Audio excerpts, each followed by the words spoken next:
Previously on Faking Michael. We heard that following the death of Michael Jackson, Eddie Cascio and James Port sold a collection of 12 songs, known as the Cascio tracks, to Michael's estate and Sony.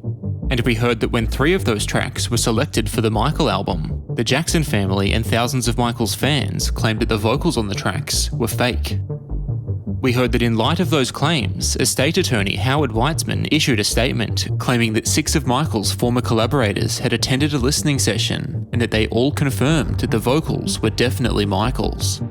And we heard that contrary to Weitzman's claims, several people who attended that listening session told me and my research team that Weitzman's statement was not accurate, and that a number of Michael's former collaborators did not believe the vocals were his.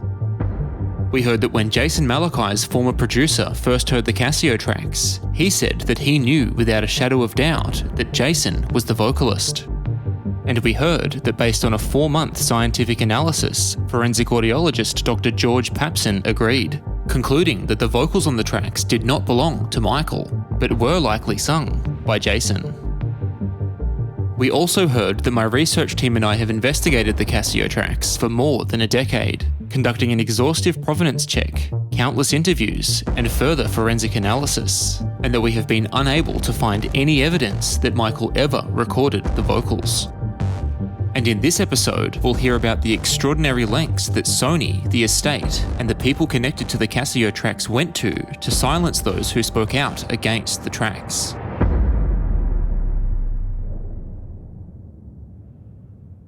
I just know that the songs and the album, there's a lot of money behind it.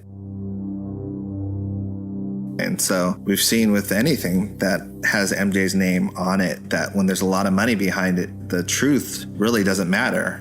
It's the narrative and what they can spin that really matters. And so for us, we just were in the way from the narrative that they wanted to spin.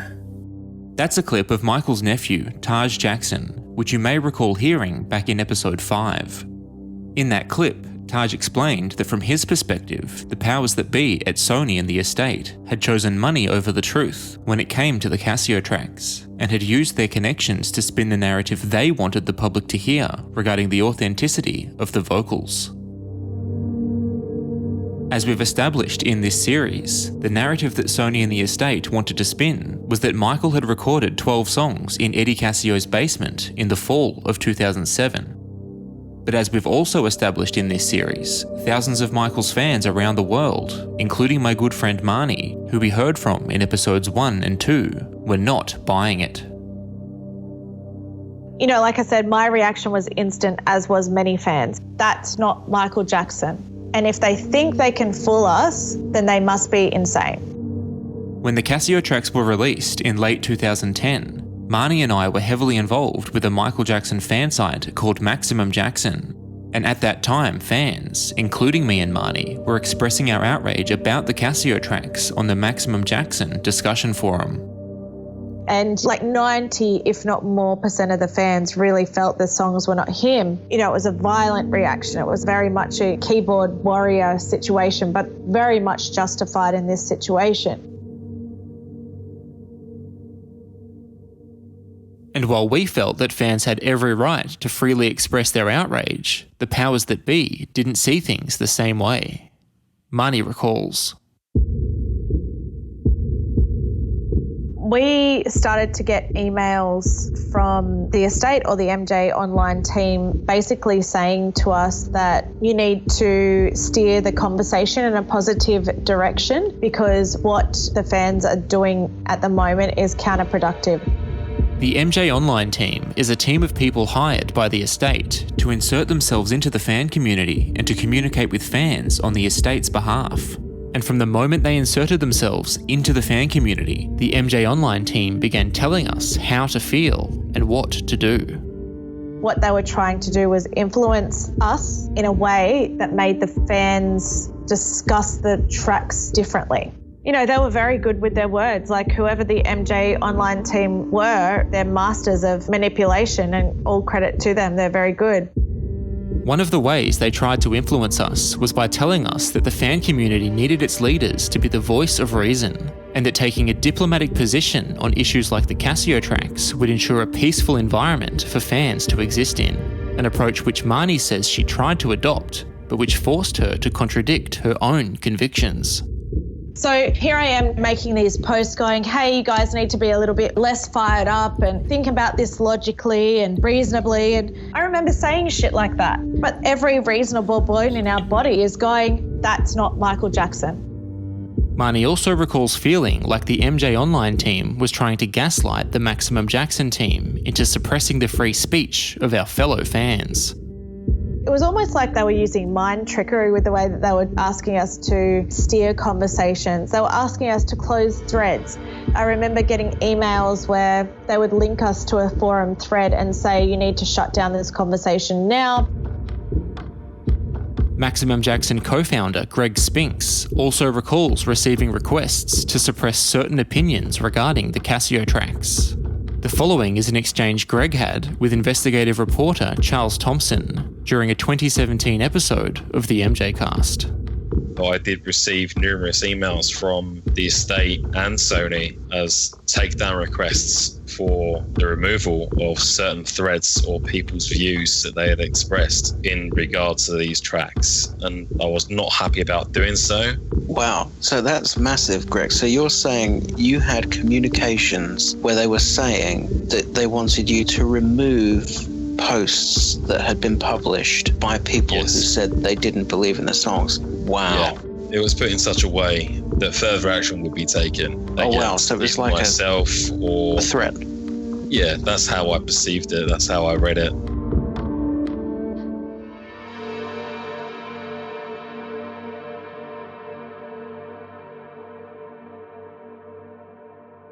Another person who found themselves caught in the crosshairs of Sony, the estate, and the MJ Online team was Dan Villalobos.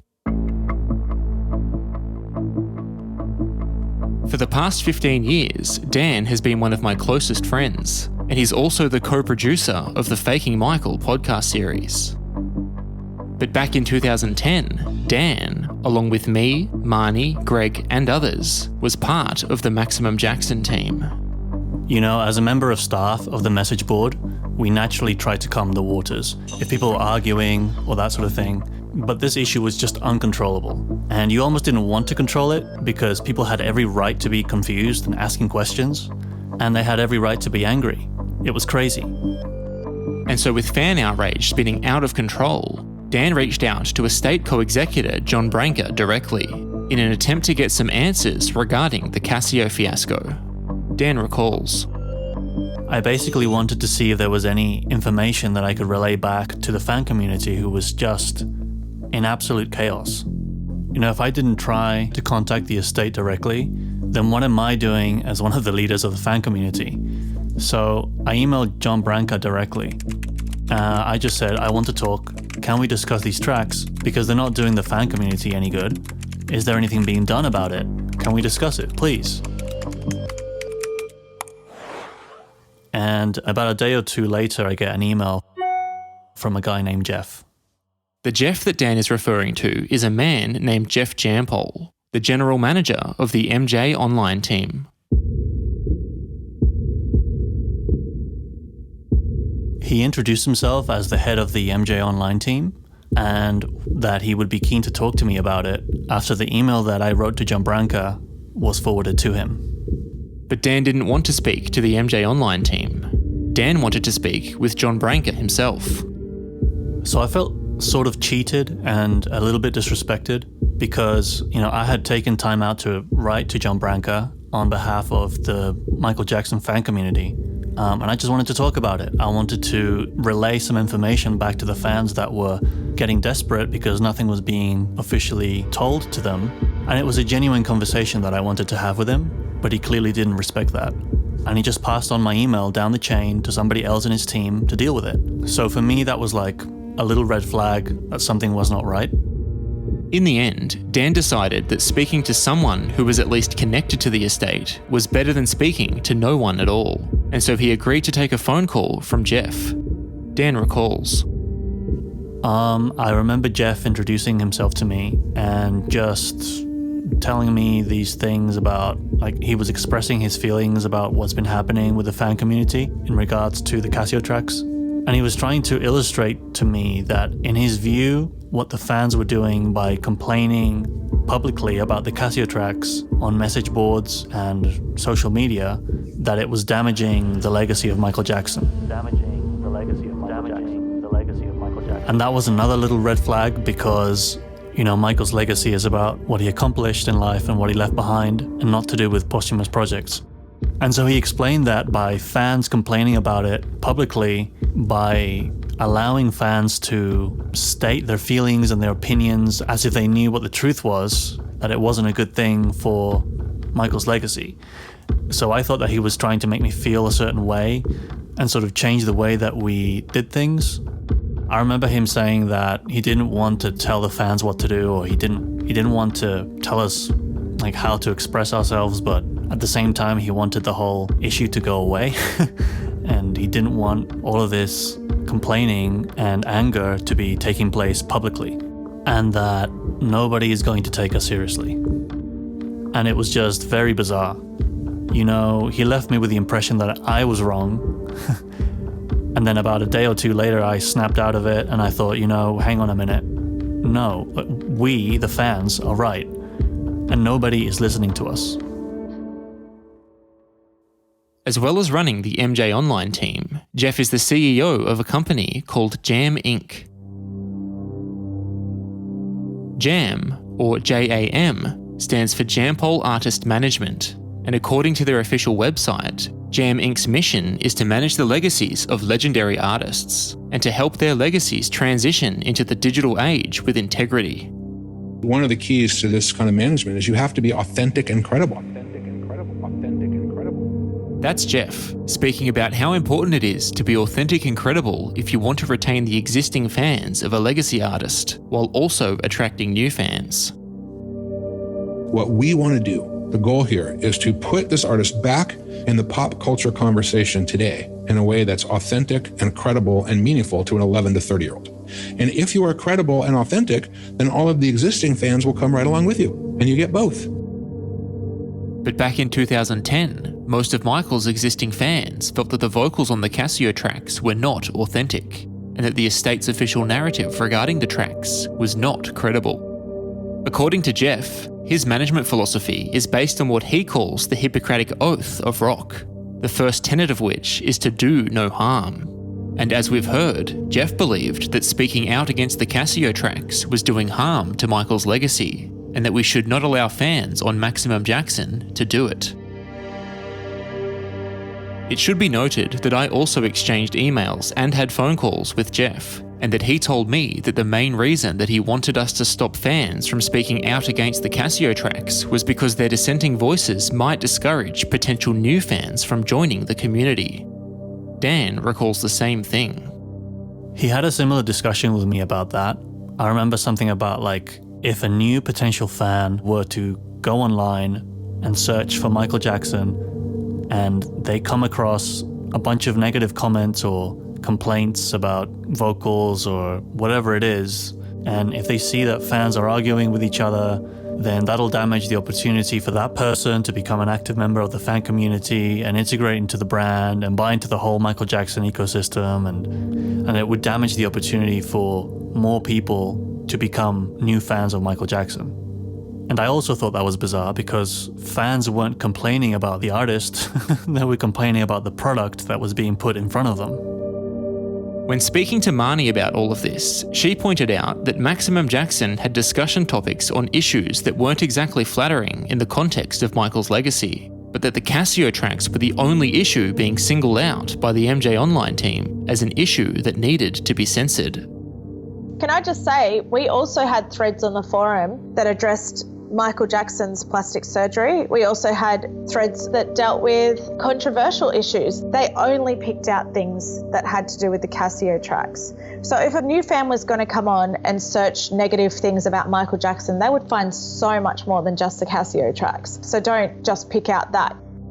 And I remember being really scared because we're dealing with officials in Michael Jackson's posthumous life, right? I felt every day like I was going to get sued. And with the amount of emails that we were getting, the emails that you personally got, emails Dan got, Greg got, I felt very, very, very intimidated and very scared. And I know that that was their intention. It was 100% their intention.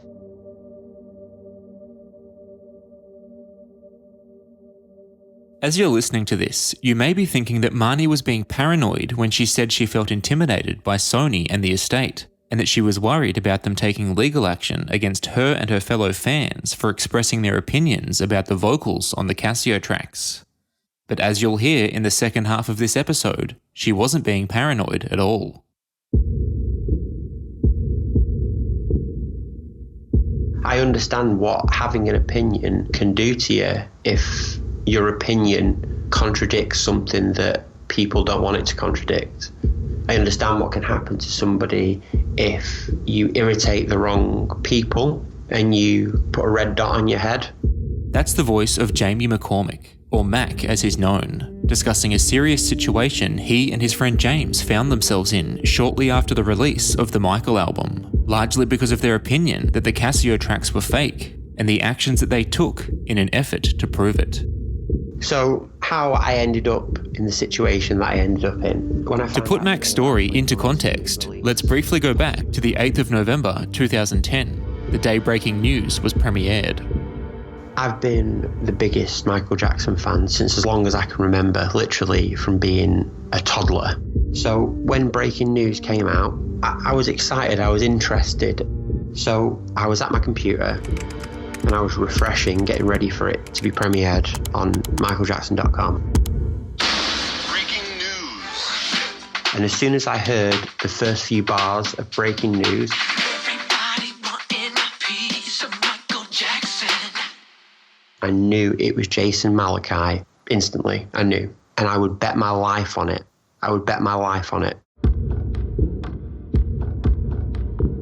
And at first I thought, is this some sort of a prank? Has somebody done this as a joke? Are they taking the piss? Like it's some sort of publicity stunt. I was enraged. I couldn't believe that my idol had been defaced in such a disgusting and public way. I just couldn't get my head around it. As was the case with many fans, the first thing that Mac did when hearing breaking news was contact a friend to express his grief. The first thing I did was I actually contacted my friend James. I phoned him and I said, I've just heard breaking news, it's fucking Jason Malachi. And he said, shut up, it's not. I was like, it is, listen. And I played some of it over the phone. And he was like, what is that shit? As we've heard throughout this series, there are 12 Cascio tracks in total. The 3 which were released on the Michael album in December 2010, Breaking News, Keep Your Head Up and Monster, plus 9 additional tracks which were never officially released. And while only 3 of the 12 Cascio tracks were included on the Michael album, a number of fans gained access to the 9 additional tracks in the months following the album's release, including 2 fans in particular who Mac and his friend James were in contact with at the time. So when we found out that they had those tracks, one of the first things we wanted to know was where have they got those from? Because it was like, the Cascio tracks had only just been released, so where the hell have they got the rest of them from? Like, how would that even happen? But rather than telling Mac and James where the unreleased Cascio tracks had come from, Mac says that those 2 fans initially offered to sell them to them. These guys were trying to sell them to us for hundreds of dollars, but we were like, these songs are fake. We wouldn't buy that shit. We wouldn't waste a penny on them. Literally. While Mac and James weren't interested in buying the Cascio tracks, they did want to hear the unreleased ones. And before long, Mac and James found out where the tracks had come from, when the fans who had the tracks inadvertently revealed their sources. They kind of let it slip that the Cascio recordings had come from links to a Sony website that they'd got from the internet. And so a point came where James found a forum online, a public internet forum, where there were multiple users discussing these links, and they were specifically discussing how to access material from them. The links that Mac is referring to are the URLs that lead to Sony Music's secure file transfer system, also known as the Sony server.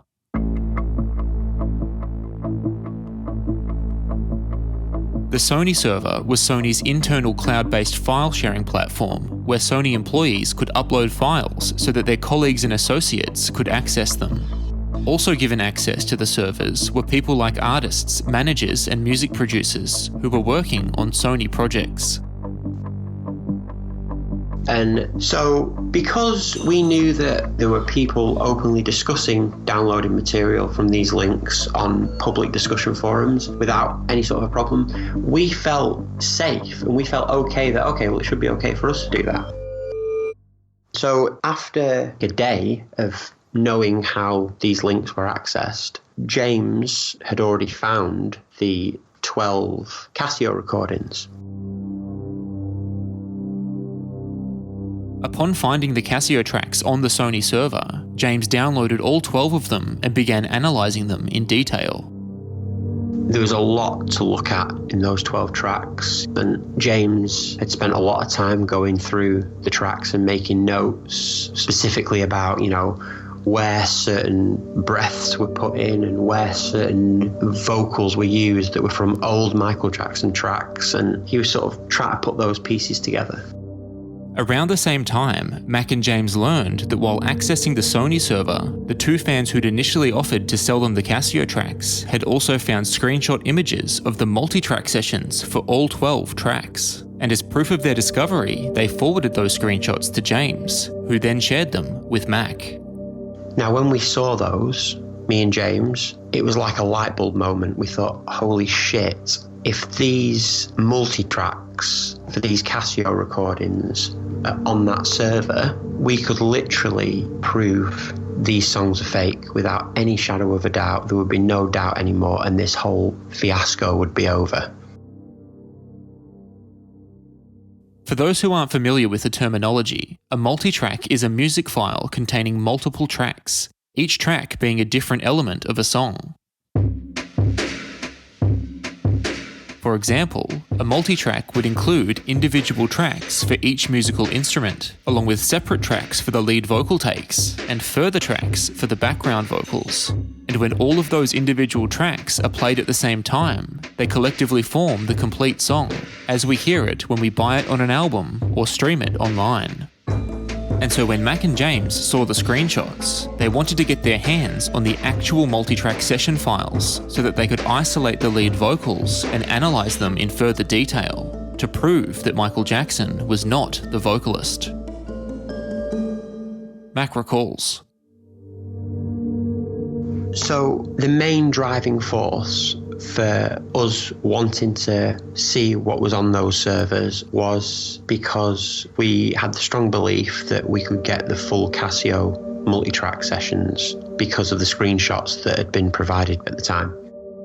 So James, he spent a lot of time looking for these multi-track sessions. But after a couple of weeks of relentlessly searching, access to the Sony server became mysteriously restricted, and Mac and James's quest to find the Cascio multitracks was unsuccessful. So fast forward less than a month, James was arrested on suspicion of conspiracy to defraud Sony Music. And one of the first pieces of evidence that they showed him when they got him to the police station was a list of these 12 Cascio songs and said, do you remember accessing these?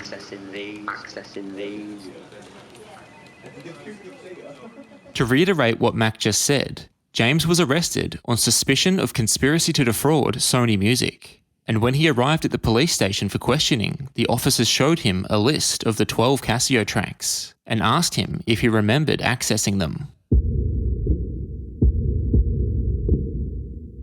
The arrest took place on the 10th of May 2011, And assisting with police that day were officers from the Serious Organised Crime Agency, also known as SOCA. So, SOCA, which is now the National Crime Agency in the UK, are basically Britain's answer to the FBI. So they are beyond the normal police. They are a specialist unit that deal with sort of drug trafficking, human trafficking, all that sort of thing. They are the big guys, effectively. You may be asking yourself why SOCA, a government agency responsible for investigating serious organised crime, had arrested a Michael Jackson fan for downloading some songs. So he'd been arrested due to the fact that Angelics in Music and the people associated with them had put great pressure on Sony to do something about him. When Mac refers to Angelics in Music, he's talking about Eddie Cassio's production company. And when Mac says that the people associated with Angelics in Music were putting pressure on Sony, he's talking about Cascio track co-writer James Port and Angelics in president Brad Roberts, who were following the online interactions of fans who were speaking out against the Cascio tracks and reporting their interactions to Sony. They were really gaslighting Sony and they were really pressurizing them to act. And the reason Angelics in Music put pressure on Sony to act against James was because he was very vocal on discussion forums and on Twitter about these songs being fake. He was very vocal about the fact that he had heard the 12 Cascio songs, and he'd also made comments that he'd seen screenshots of the full Cascio multi-track sessions. And at that point, Sony had to act because this data had been downloaded from Sony.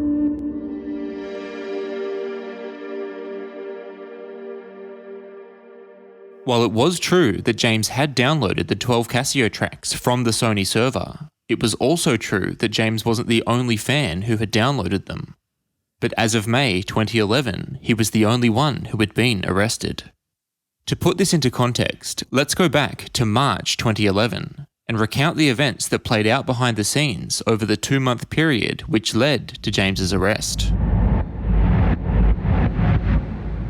As we heard earlier, prior to James learning about the Sony server, several other fans had already been accessing it, including the 2 fans who had downloaded all 12 Cascio tracks and were offering to sell them to Mac and James.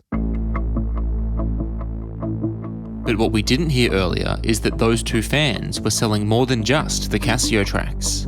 In fact, those 2 fans, who I'll refer to simply as the MJ traders from this point onwards, had an extensive archive of rare material, including a collection of unreleased Michael Jackson demos. Mac recalls, They told us that they had 6 real unreleased Michael Jackson demos, and they wanted to sell those to us as well for £80 it was, and these guys were offering them for sale to everybody. Now, as a Michael Jackson fan and as a collector of Michael Jackson music, £80 is a very low amount for that many songs. So me and James purchased the songs together. It's worth noting that because of how serious what unfolded with Mac and James turned out to be, I've made the decision not to identify the so-called MJ traders by name, and the same goes for the countless other fans who were, and in some cases still are, also involved with the buying, selling and trading of rare and unreleased material. It's also worth noting that this kind of activity is not exclusive to the Michael Jackson fan community. Rather, it exists within the fan communities of most major artists, and is also common among DJs and amateur producers who often buy, sell, trade and remix multi-track recordings, something which Mac says the MJ traders were also involved in. They were not only selling Michael Jackson demos to numerous fans, they were selling Michael Jackson multi-tracks to other fans, and multi-tracks from people like Britney Spears and George Michael. And it was the notion of multi-tracks which placed James at the centre of an international investigation. So let's get to that. As we heard earlier, when James figured out how to access the Sony server, he was able to download all 12 Cascio tracks. We also heard that the MJ traders sent James screenshot images of the full Cascio multi-track sessions, screenshots which the MJ traders had also downloaded from the server. And we also heard that James described those screenshots online, which caught the attention of the Angelics and Music team, who reported James's online activity to Sony.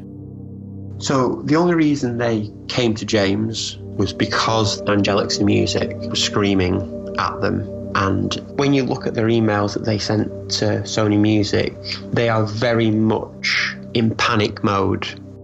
According to those emails, the Angelics and team were in panic mode for two main reasons. Firstly, because James had all 12 Cascio tracks, the Angelics and team were concerned that he might leak the tracks online or distribute them to other fans. And secondly, based on his detailed descriptions of the Cascio multitrack sessions, the Angelics and team falsely assumed that James was in possession of them, when he in fact only had screenshot images of them.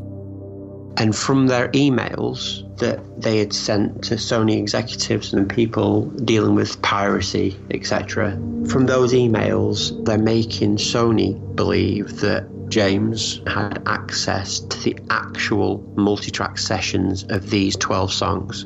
And that was the driving force behind them wanting the police to act specifically against him. And so in early April 2011, based on those panicked emails from the Angelics and team, Sony began investigating James, which led them to a handful of other fans, including me, who were collectively speaking out against the Cascio tracks on several Michael Jackson fan sites.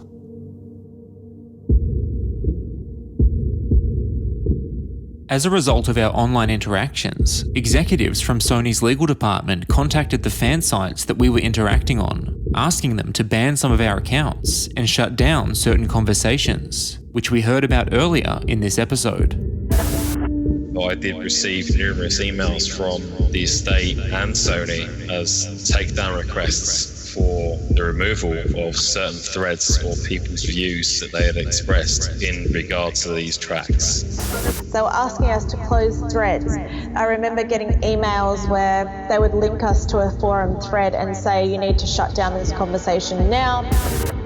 Sony also requested that those fan sites hand over the personal contact information of certain fans so that executives at the record company could deal with those fans directly.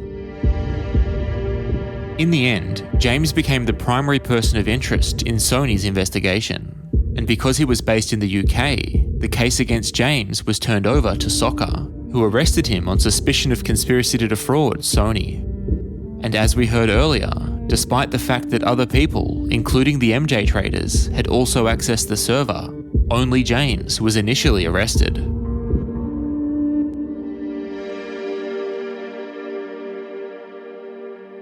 Upon his arrest, Soccer seized all of James's digital devices, including computers, laptops, phones, tablets, and hard drives.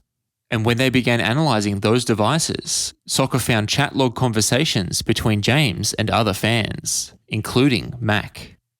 So, fast forward to the 9th of June 2011, I got arrested. They barged in the back door of my house and just screamed, "Soccer, soccer!" And there was about 12 of them. As was the case when James was arrested, the Serious Organised Crime Agency was there in force to assist police with Mac's arrest and the subsequent raid of his house.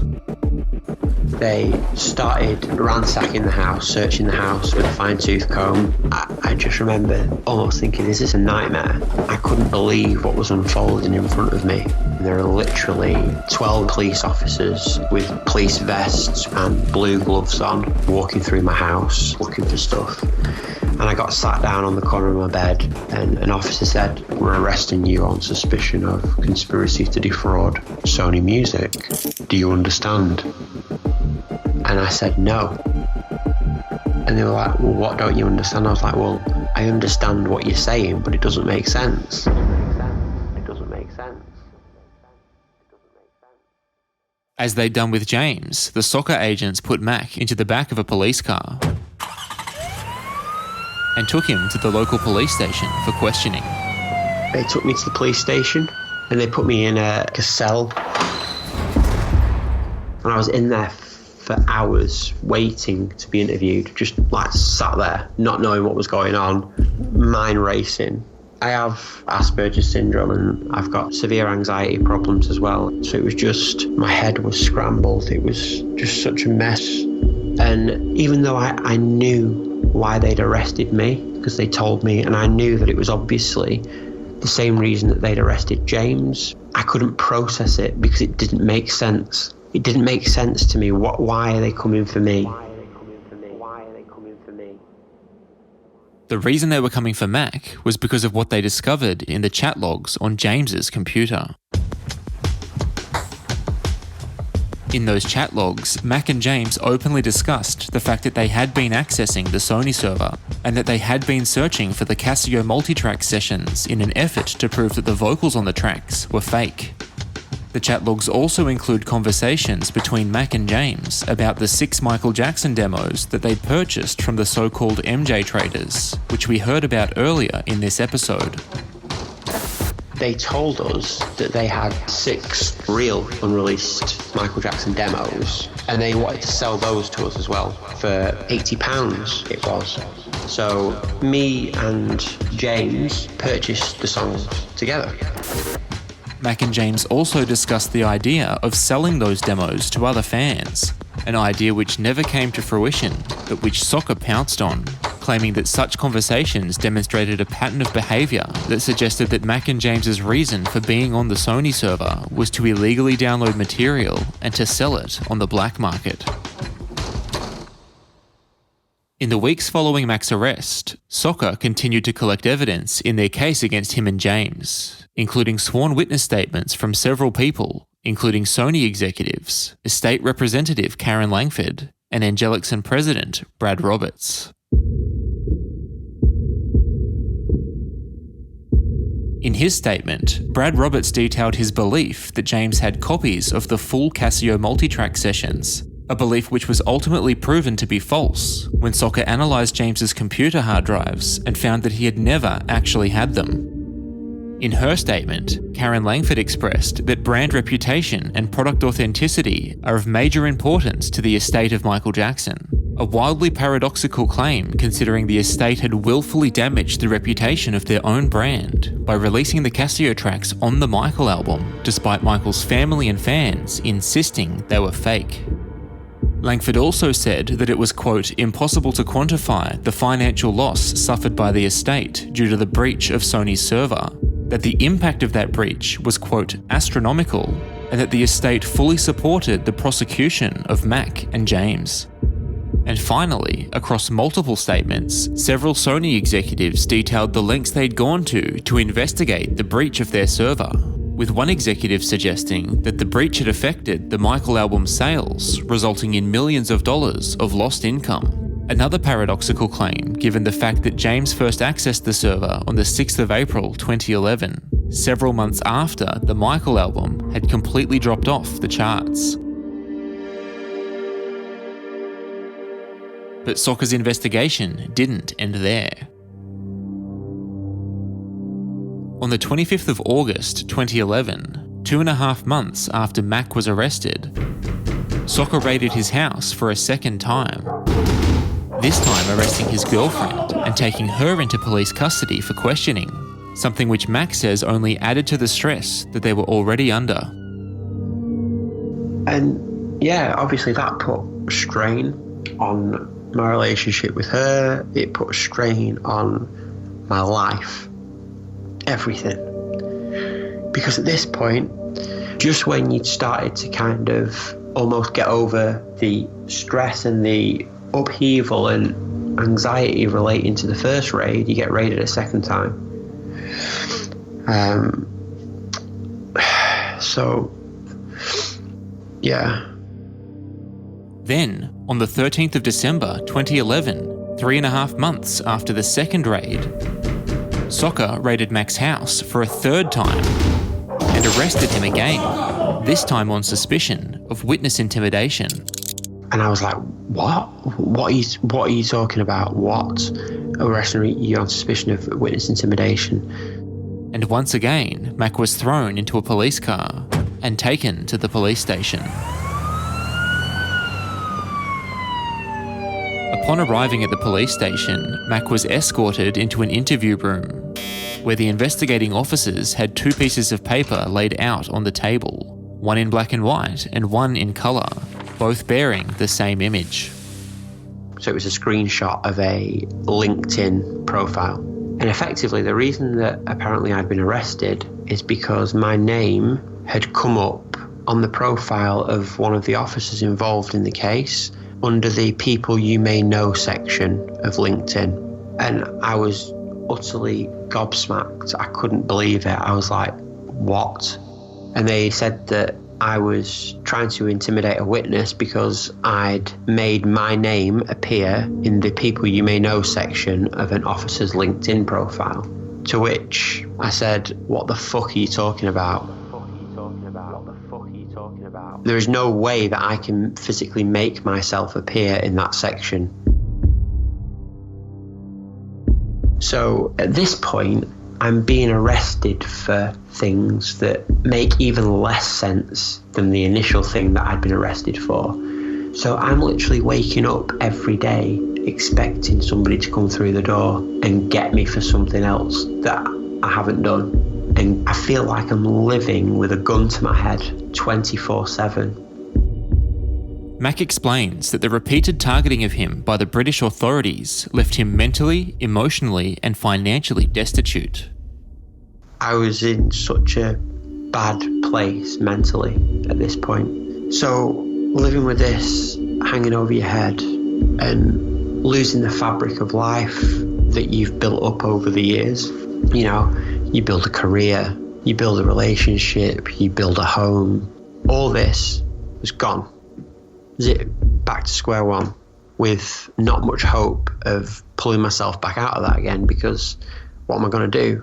Nobody's going to want to hire me. Nobody wants to give me a job. I've got a conspiracy to defraud and a witness intimidation charge hanging over my head. You know, I'd get an interview somewhere and they would then ask me to disclose, have you got any pending criminal investigations going on? Yeah, just a couple. So my life's effectively in ruins at this point.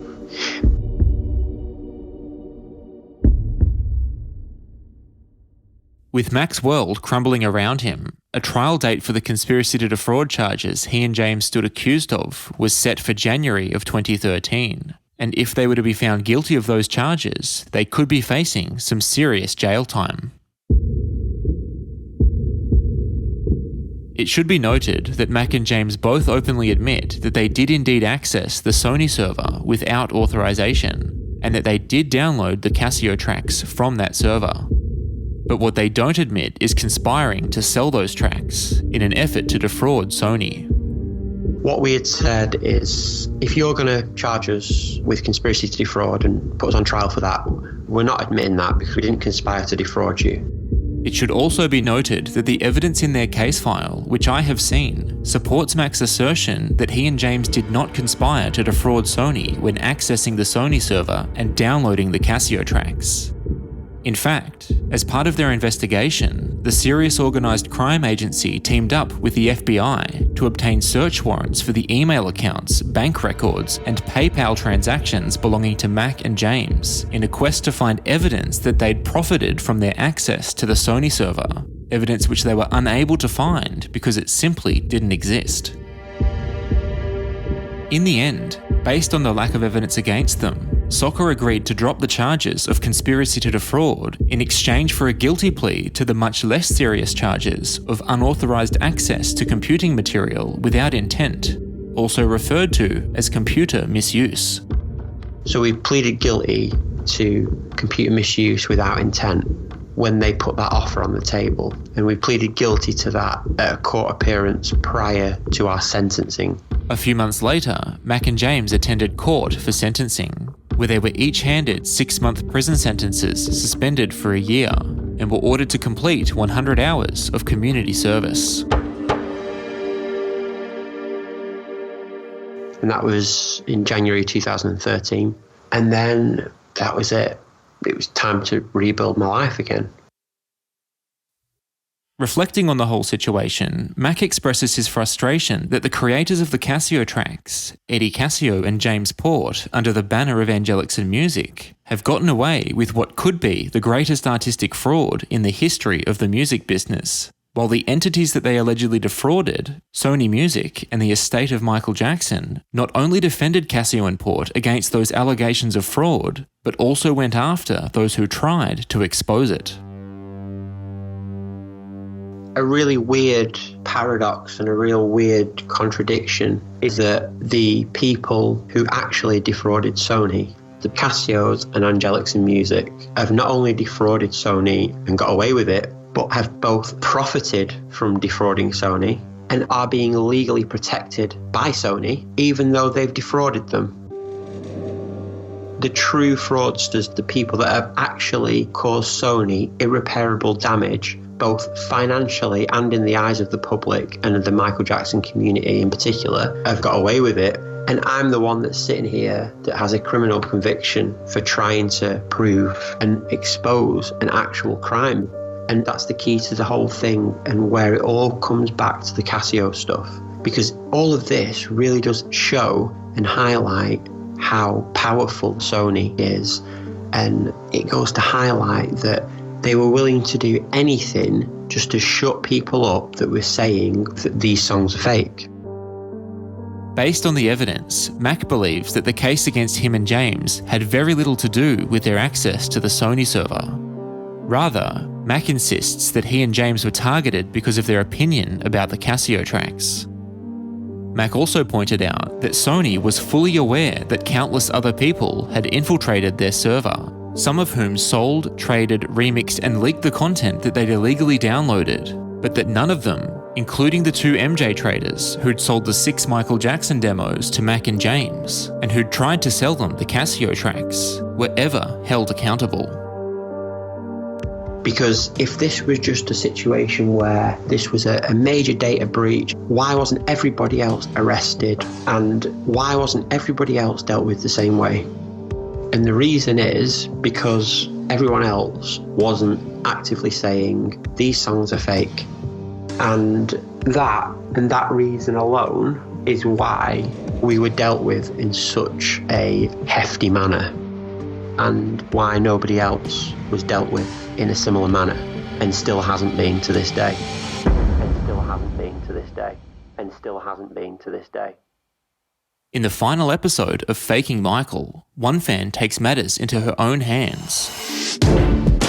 In breaking news today, a Californian Michael Jackson fan filed a class action lawsuit against the late pop star's estate, record company, and several former associates. The plaintiff, a woman named Vera Sarova, alleges that Michael Jackson's longtime friend Eddie Cascio and his collaborative partner James Port committed fraud by forging a collection of fake songs.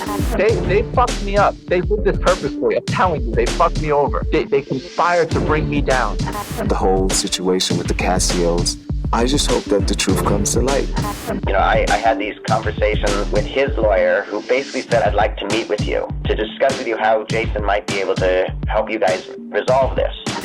I know my uncle would be super appreciative that someone like you did this, because, you know, to him, his art was everything. And if you ask me, John Branca should be removed because of what they did. I said, well, you've got 9 more songs. Are you planning to release them? And he said, we will never release any more Cascio tracks.